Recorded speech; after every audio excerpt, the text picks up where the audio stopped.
आज तक नहीं। और मांगा भी होगा तो पर पीड़ा के लिए और समाज के लिए, कभी नहीं, कभी ये नहीं कहा कि ये काम निकाल देगा,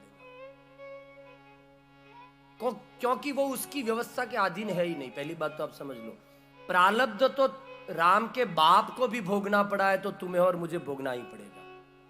तुम ये समझ लो कि महाराज कथा सुनेंगे ना दुख कम हो जाएगा, राम राम करेंगे ना दुख कम हो जाएगा, नहीं होगा, होगा ही नहीं।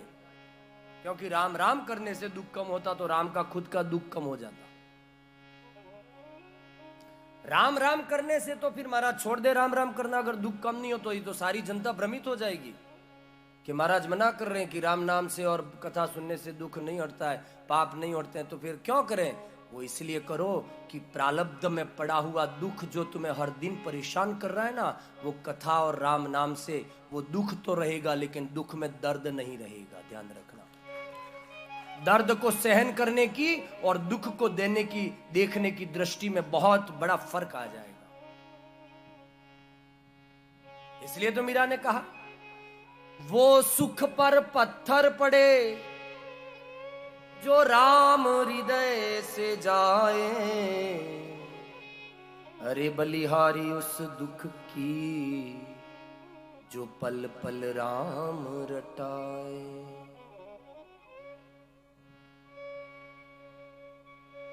कभी मत कहो भगवान से जाके कि मेरा दुख कम कर।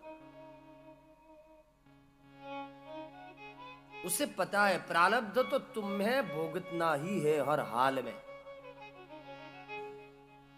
अपने पिता के लिए उसने कोई बदलाव नहीं किया, तुम्हारे और मेरे लिए कैसे कर देगा वो?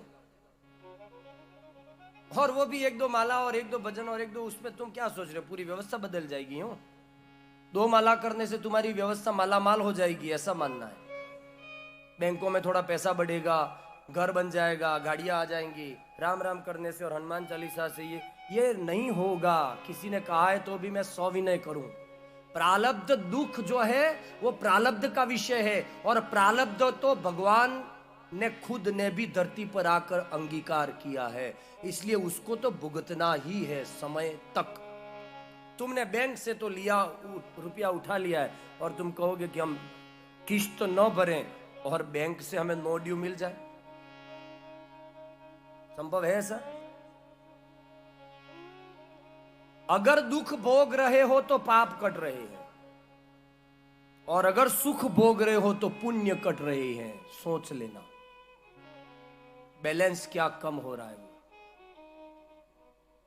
तकलीफें हैं, दुख है, तो कहीं ना कहीं पापों की गठरी पड़ी होगी, तो उसका निस्तारण हो रहा है। तुम भर रहे हो किस्त, और किस्त जैसे ही भर भर के वो काल हो जाएगा और समय हो जाएगा कि पापों का अंत हो गया, इसने भोग लिया जितना भोगना था, फिर वो दुख की गठरी खत्म, वो पापों की प्रज्ञा खत्म, अब फिर नया जो उजाला वो पुण्यों का गो। लेकिन उसी तरह से तुम सुख भोग रहे हो तो वो भी ध्यान रखना कि सुख तुम्हें पुण्यों से मिलता है, और पुण्यों का भी क्षय हो रहा है। जैसे बैंक में बैलेंस पड़ा हो और रोज उठा उठा के उपयोग करो, आज इधर कल उधर कल उधर कल उधर, तो जाएगा, पुण्य भी खत्म होगा, पाप भी खत्म होगा।